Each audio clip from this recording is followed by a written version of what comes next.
Morning, I'm Sean Kearney, and like Dave said, I'm here for my icebreaker speech.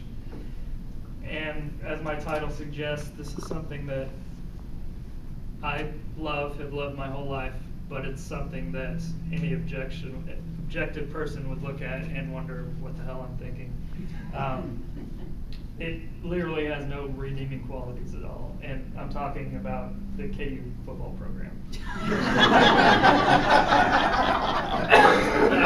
I was born in Lawrence, so I've been a Jayhawk since birth. My father is a KU alum and a huge KU fanatic. He's the type of fanatic that screams at the TV during games, would get exiled to the basement to watch most of his games. And, I picked up quite a few choice vocabulary words from him.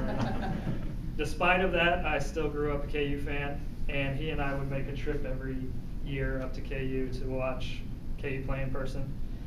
And I don't remember a lot about those games, but I do remember the stadium was virtually empty, and there was not a lot of winning going on. So when it came time for me to go to school, I, of course, went to KU, and primarily for academics, but a little bit for basketball and football. And the other part, I didn't go to K-State because I didn't own any coveralls.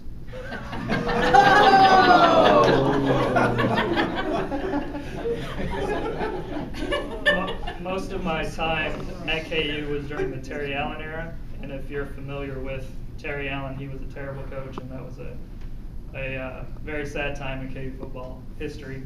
The only redeeming quality during that time was that the athletic director opened up tailgating for, you could have alcohol on the premises of the stadium, you could get a stamp on your hand and leave and come back in. So that helped to serve to numb us from the product on the field, and probably the only thing that got me through without going crazy and hating KU. So a few years later, when Terry Allen was fired, Mark Mangino, an assistant coach from Oklahoma, was hired.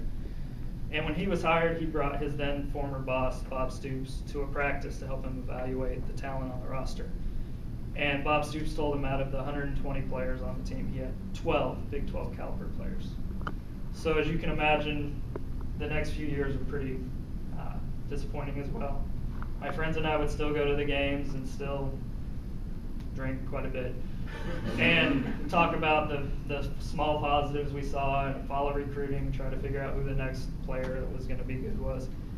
In 2006, I was watching the game from the Hill, and Mangino pulled the red shirt off of a freshman quarterback by the name of Todd Reesing.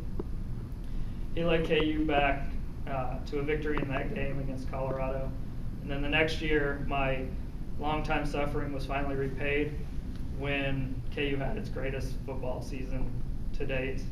My favorite game from that year was the Nebraska game. KU won 76-39, setting all-time records for points scored against Nebraska and touchdowns scored against Nebraska.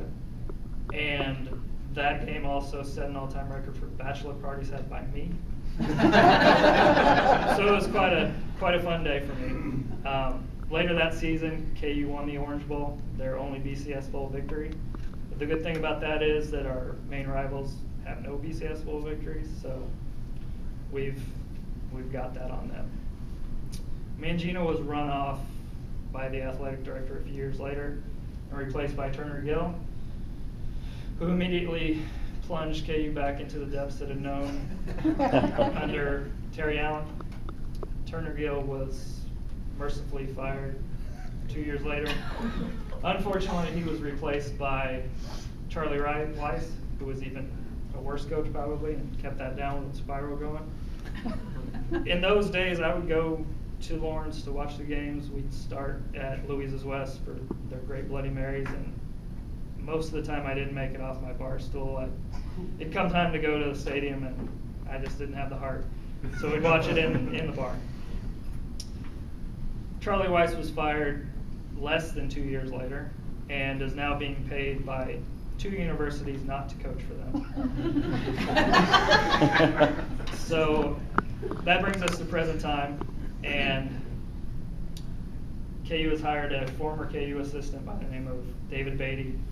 He's brought a lot of excitement back to the program, at least for me, with his energy and the energy of his assistant coaches, the way he relates to the players and the fans. And I hope when my kids are forced to be up here giving icebreaker speech in however many years, that they will look back and talk about KU football in a much more positive manner and not be so embarrassed. So thank you.